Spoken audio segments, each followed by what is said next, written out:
안녕하세요. 저는 현재 외국의 한 구두 디자이너 브랜드의 대표를 맡고 있는 사람입니다. 각자의 꽃이 피는 시기가 다 다르다고들 하잖아요. 저는 아주 늦게 핀 꽃에 속합니다. 아직 피지 않았다고 해서 초조해할 필요도 없고 빨리 핀 꽃을 부러워할 필요도 없는 것 같습니다. 사연을 통해 많은 사람들에게 희망을 주고 싶어서 이렇게 적어 보내봅니다. 지금 하는 일이 조금 어렵거나 힘든 상황에 처해 있는 분들도 제 이야기를 듣고 희망을 버리지 않으셨으면 좋겠습니다. 이야기를 시작해 볼게요. 다 제 이야기이고 글솜씨가 조금 부족해 서툴 수도 있으니 이해해 주세요. 저는 현재 60살을 바라보고 있는 중년의 아저씨입니다. 어쩌면 할아버지라는 표현이 더 적합할지도 모르겠습니다. 아내도 없고 자식도 없지만 혼자 커리어를 쌓으며 잘 지내고 있습니다. 그리고 몇십 년의 진한 우정을 나눈 친구 한 놈이 있죠. 그 친구와의 우정과 제 성공 스토리에 대해서 이야기해 보려고 합니다. 저는 나이 40까지는 구두 닦기로 일했습니다. 정말 놀라우시죠? 다들 이런 이야기를 하면 두 부류로 나뉩니다. 놀라거나 놀랐지만 놀라지 않은 척하거나. 저도 제가 구두 닦기로 살다가 현재는 디자이너 브랜드의 대표가 된 게 믿을 수 없으니까요. 어쩌면 당연한 반응이라고 생각도 합니다. 어떻게 구두 닦기로 살다가 한 브랜드의 대표가 되었는지 신기하고도 감동적인 제 스토리를 들려드리겠습니다. 우선 저는 갑작스럽게 부모님을 여의고 고아로 자라왔습니다. 학창시절 갑자기 사고로 부모님께서 돌아가신 이후 많이 방황했었습니다.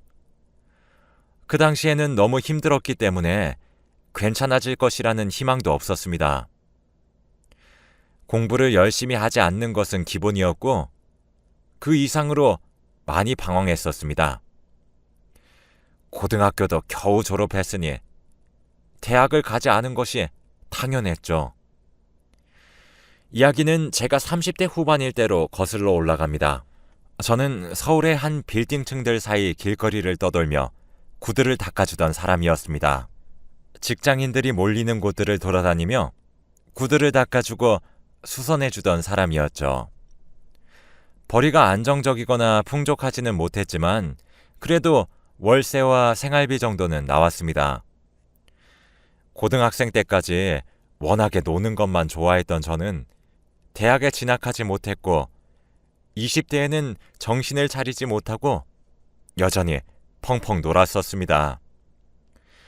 성공한 후 번듯한 옷을 입고 있는 지금에서야 이런 이야기를 하면 다들 그땐 그랬을 수도 있지 라고 이야기해 주지만 정말 펑펑 놀 그 20대 때는 답이 없었습니다. 미래가 없던 아이였죠. 그러다 문득 정신을 차렸는데 주변 친구들은 모두 번듯한 직장을 가지고 있더라고요. 다들 놀면서도 본인 할 것들을 다 잘했던 것이죠. 저는 나이 30살이 되었지만 할 수 있는 것들이 너무 없었습니다. 그렇다고 당장 공부를 하거나 회사에 들어갈 준비를 하기엔 너무 막막했지요. 가게를 구할 돈도 없었고요.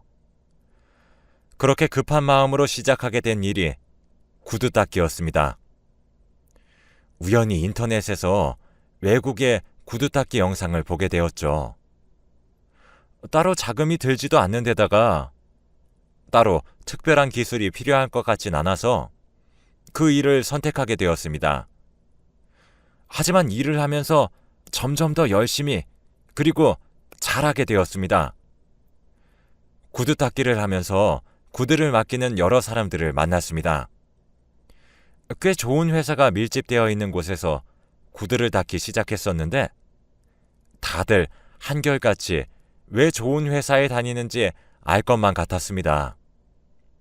인성이 좋은 사람들도 좋지 못한 사람들도 많았지만 확실한 것은 그들이 정해둔 규칙 속에서 철저하게 열심히 사는 듯 했습니다. 그때부터였던 것 같습니다. 저도 제게 주어진 일에 최선을 다하고 싶다는 생각을 처음으로 해보았습니다. 그래서 한낱 구두 닦는 기술이라고 생각하실 수도 있겠지만 이런저런 공부를 했죠. 책도 사서 읽었고 구두를 잘 닦을 수 있는 비법 영상들도 많이 찾아보았습니다. 그러다가 욕심이 생겨 구두를 수선하는 방법까지 배우게 되었죠. 점점 더 나아가서는 신발에 대한 욕심도 생겨 신발을 만드는 과정과 디자인하는 방법에 대한 책들도 무진장 찾아보게 되었습니다. 하지만 이런 마음과 열심히 사는 삶이 전부였을 뿐 더 공부할 기회는 그리 많지 않았죠. 열심히 일을 하고 남은 시간엔 스스로 혼자서 공부를 하는 게 전부였습니다. 하지만 절망하지 않고 꾸준히 열심히 했었죠. 지금 생각해보면 빛이 보이지 않는 어둠 속에서도 포기하지 않고 무언가를 열심히 했었던 게 참 대단했다는 생각이 듭니다. 그러던 어느 날이었습니다. 이날에 대한 기억은 아직도 정말 생생하죠. 엄청 급해 보이는 젊은 남자 한 명이 제게로 뛰어왔습니다. 그리고 머리에는 피를 흘리고 있었습니다. 당장 이 회사 면접 시간이 얼마 남지 않았는데 새똥을 맞았다며 울상이었죠. 새똥이 묻은 것을 알고 바닥에 닦아보려고 했지만 구두가 상했고 그러다가 자전거와도 부딪히게 되어 넘어졌다고 이야기했습니다.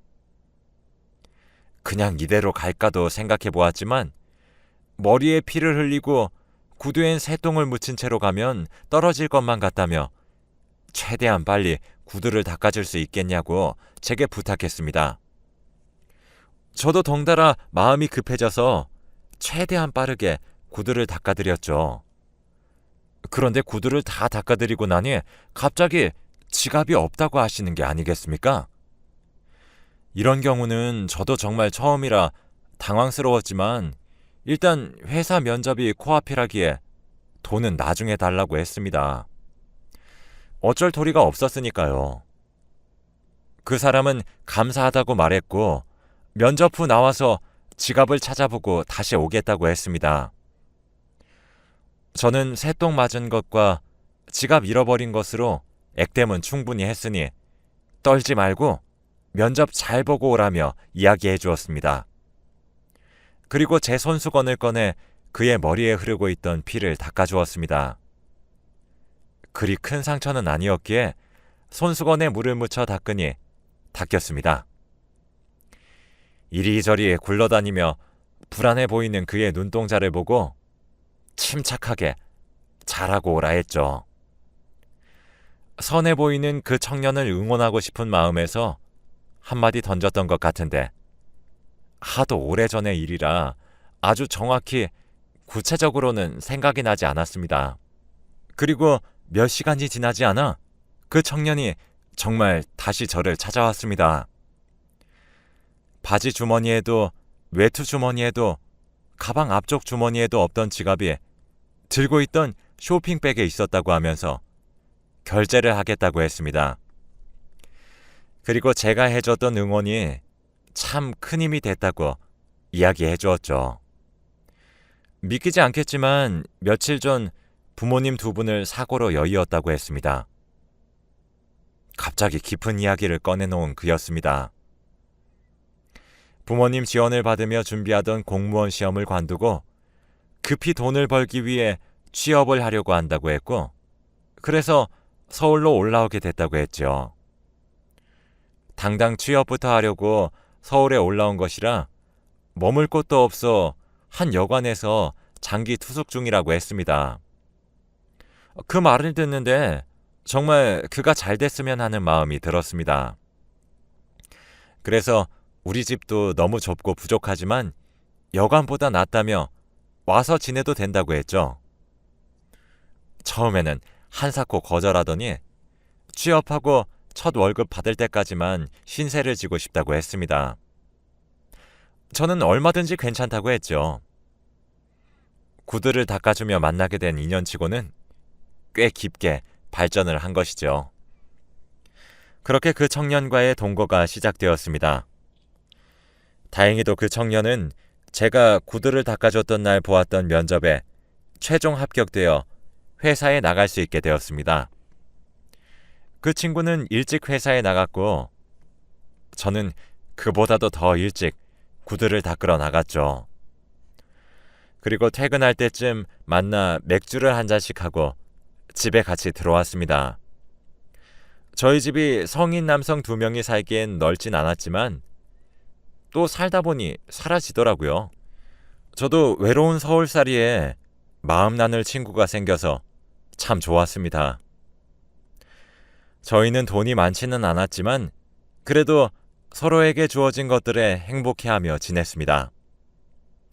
지금 돌이켜봐도 친구와 함께 단칸방에서 월세살이를 할 때가 가장 즐거웠던 것 같네요. 친구는 자꾸만 월세를 같이 내자고 했지만 저는 친구에게 월세를 받지 않았습니다. 회사 생활 짬 좀 차고 여유 생기면 그때 갚으라고 이야기했죠.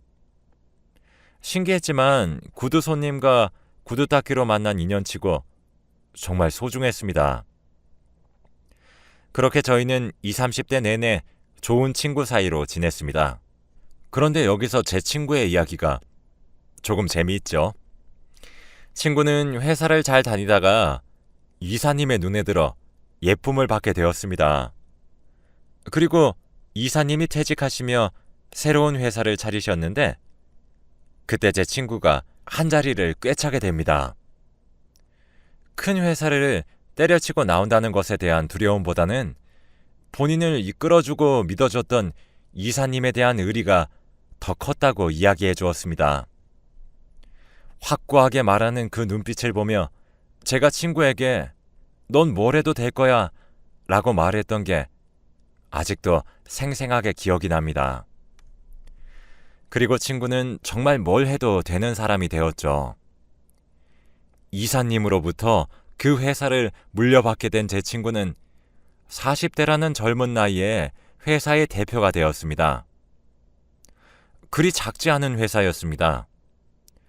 업계에서 인정을 받아 성장하고 있는 회사였고 실제로 친구가 대표가 된 후 더 성장하게 되어 회사의 규모도 꽤 커졌습니다. 친구의 성공 스토리는 이미 그럴듯하게 포장되어 책으로도 출간되었고 이제 막 꿈을 펼치려는 청년들 사이에서 감동 스토리로 퍼지게 되었습니다. 저도 배가 아프거나 마냥 부럽기보단 제 친구가 참 자랑스러웠습니다. 다시 저의 이야기로 돌아와 볼게요. 저는 여전히 구두 닦기, 구두를 수선해주는 사람으로서의 삶을 성실하게 살고 있었습니다. 지겹다고 느껴지는 순간들도 많았지만 그래도 행복했어요. 제가 구두를 닦아주면 깨끗해진 구두를 바라보며 행복해하는 사람들을 볼 수 있었고 세상에 작은 도움을 주고 살아간다는 느낌이 참 좋았습니다. 그러던 어느 날 회사 대표가 된 친구가 이런 말을 해왔습니다. 이젠 자기가 도와줄 테니 저도 하고 싶은 걸 해보라고요. 이게 무슨 뚱딴지 같은 소리냐고 반문했습니다. 그러자 그런 말을 하더라고요. 본인이 그 면접날 저를 만나지 않았더라면 지금의 자기도 없었을 거라고요. 새똥을 맞아 심란해하던 본인에게 힘을 줬던 것도 저였고 여관에 머물며 하루하루 불안하던 본인에게 집을 내줬던 것도 저라면서요. 그러면서 이제는 늦었지만 자기가 그 은혜를 갚고 싶으니 하고 싶은 걸 다 하라고 했습니다. 정말 눈물 나는 우정이었죠. 저는 그 친구의 말을 듣고 꽤 진지하게 한참을 고민했습니다. 40대 남자들은 결혼을 하고 아이를 낳고 안정적인 직장을 다닐 만한 나이에 나는 무엇에 도전해도 될까? 도전한다면 무엇을 하는 게 좋을까? 라는 고민을 했죠. 심각하게 고민을 거듭할수록 답은 나오지 않고 마음은 더 심란해져 갔습니다.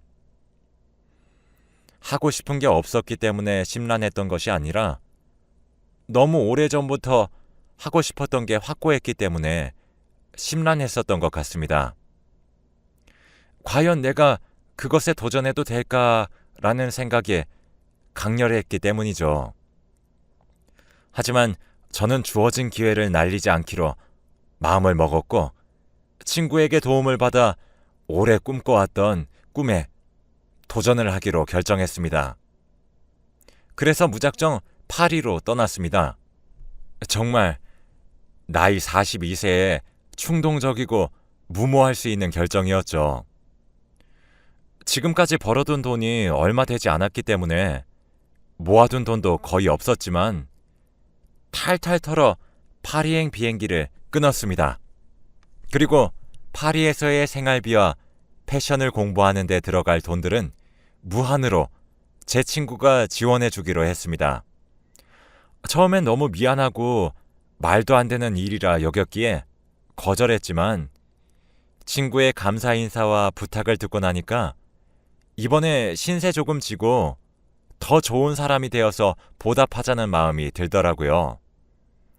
그래서 파리로 가서 신발을 배우게 된 것이었습니다. 파리에서의 삶은 생각보다 훨씬 더 힘들었습니다. 일단 물도 음식도 제게 맞지 않았습니다. 토종 한국인인 제가 파리와 잘 맞는 것은 단 하나도 없었던 것 같네요. 일단 언어의 장벽을 넘는 것이 가장 힘들었습니다. 하지만 하루빨리 학교에 입학해야 했고 이런저런 여러 가지 것들을 따질 여유가 없었습니다. 당장 빨리 적응해야만 했고 생존해야 했습니다. 그렇게 저는 4개월간의 언어 공부 끝에 파리의 한 패션 학원에 입학할 수 있었습니다. 4개월 동안 정말 급속도로 언어가 늘었고 저는 많이 노력했습니다. 그때의 4개월을 돌이켜보면 아직도 속으로 서러움이 밀려 들어올 만큼 괴롭습니다. 하지만 패션 학원을 다니게 된 이후부터는 정말 행복했습니다.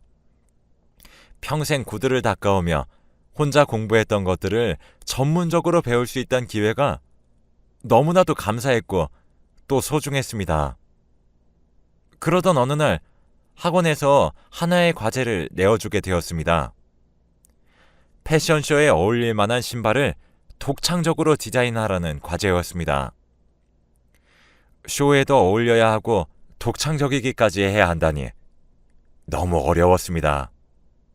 하지만 그 순간 문득 하나의 생각이 떠올랐습니다. 제가 닦아줬던 제 친구의 새똥 묻은 신발이 떠올랐죠. 지금까지 신발에 뭐가 묻어있는 듯한 디자인은 흔하게 본 적이 없는 것 같았습니다. 그래서 새똥이 묻은 디자인으로 신발을 만들어냈고 그 결과는 정말 폭발적이었습니다. 이름을 들으면 알만한 곳들에서 저에게 먼저 같이 작업을 하고 싶다는 연락이 왔고 학원의 선생님들도 다 저를 주목하셨습니다. 늦은 나이 40에 사람들로부터 칭찬을 받고 재능이 있다는 소리를 들으니 정말 믿기지가 않았지만 동시에 너무 황홀하기도 했습니다.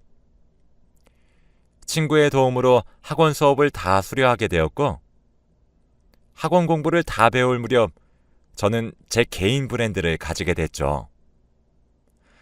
많은 디자이너 분들과 함께 콜라보를 하며 제 디자인의 특성을 찾게 됐고 드디어 제 개인 브랜드를 런칭하는 데에까지 이르게 된 것입니다. 하지만 중간중간 고비도 많았습니다. 패션을 제대로 공부해 본 적이 없었다는 이유만으로 무시받는 일들도 많았습니다. 그리고 제가 영어와 불어에 완전히 능숙한 사람이 아니었기 때문에 더 힘들었죠. 하나의 사건이 등장합니다. 하지만 여기서 제 친구와 한 번 더 우정을 확인할 수 있었죠. 언어도 안 되고 패션에 대한 지식도 부족했기 때문에 패션 학교를 다니며 밤을 새는 게 일쑤였습니다. 잠을 줄여야 그나마 따라갈 수 있었죠. 하지만 계속 그런 삶을 살다 보니 몸이 망가지는 게 느껴졌었습니다. 그래도 버틸 수밖에 없었습니다. 힘들다고 해서 포기할 수는 없는 노릇이니까요. 그러던 어느 날 제가 눈을 떴는데 낯선 병원이었고 제 옆에는 친구가 있는 게 아니겠습니까? 어떻게 된 영문인지 나중에 들어보니 제가 파리의 한 길거리에 쓰러져 있었다고 합니다. 쓰러져 있는 저를 발견한 경찰이 저를 병원으로 보내주었고 그 병원에서 저희 보호자인 친구를 찾아내 연락을 한 것이었습니다. 친구는 그 연락을 받자마자 제게 달려온 것이었죠. 정말 너무나도 감동이었습니다. 생각해보면 그런 크고 작았던 고비와 힘든 순간들이 참 많았지만 그때마다 친구 덕분에 큰 힘을 얻었고 그렇게 극복해 나갔던 것 같습니다. 시비가 붙어서 싸움이 일어났었던 적도 있었습니다. 단순히 저를 보고 동양인이라는 이유만으로 비하하던 사람들도 많았죠. 크게 싸움이 났었을 때도 제 친구는 한 걸음에 파리까지 달려와 주었습니다. 저를 무시하는 것은 괜찮았지만 제가 가지고 있는 열정과 가치관 그리고 조국에 대해 무시를 당하는 것은 정말 참기 힘들었습니다. 그렇게 싸움이 났을 때 제 친구가 변호사까지 데리고 파리에 와주었었죠. 이런 크고 작은 풍파들이 정말 많았습니다. 개인 브랜드를 들고 한국에 들어오기까지 정확히 5년의 시간이 걸렸네요. 한국에 돌아올 때 친구에게 선물해줄 신발을 직접 만들어 갔습니다. 지금의 저를 있게 해준 새똥 신발을 만들어 갔죠. 친구와 저를 이어준 새똥 신발 이야기를 하며 아직도 웃습니다. 친구가 유학생활 초반 보태준 돈에 비하면 아주 소소한 신발 한 켤레지만 앞으로 이 신발을 시작으로 많이 갚아 나가려고 합니다. 저는 정말 늦었다고만 생각했었습니다. 그때 절망에 빠져서 모든 것들을 다 포기했더라면 이런 성공도 없었겠죠. 포기하지 않고 매일 구두를 닦았던 과거의 저, 새똥 묻은 구두도 열심히 닦았던 과거의 저, 돈보다는 한 사람이 그저 면접을 잘 치르길 바랐던 마음의 저, 이런 과거의 제 모습들이 합쳐져 오늘날의 저를 만들어준 것 같습니다. 최근에 문득 어떤 한 학생이 제게 이렇게 묻더라고요. 성공할 것이라는 보장을 가지고 파리에 간 것이냐고요. 거기에 대해서 신중하게 생각해 보았지만 대답은 아니다였습니다. 저는 성공할 것이라는 기대나 확신을 가지고 파리에 간 것이 아니었습니다. 그저 하지 않으면 후회할 것만 같다는 생각과 잘해보고 싶다는 욕심이 있었고 또 친구가 도와준다는 말로부터의 희망이 있었던 것 같습니다. 그래서 이 사연을 빌어 이야기하자면 저를 믿고 도와준 제 친구에게도 너무 감사합니다. 부디 여러분들도 포기하지 마시고 무언가에 열심히 하시길 바랍니다. 기다리다 보면 때가 오고 상황은 나아지기 마련이니까요. 저도 여기에 만족하지 않고 더 열심히 노력할 생각입니다. 60이라는 나이가 그리 적은 나이는 아니기 때문에 가끔씩 체력적으로 힘들 때도 있지만 몸이 허락하는 선 안에서 정말 열심히 살아가고자 합니다. 제 사연을 들어주셔서 감사합니다.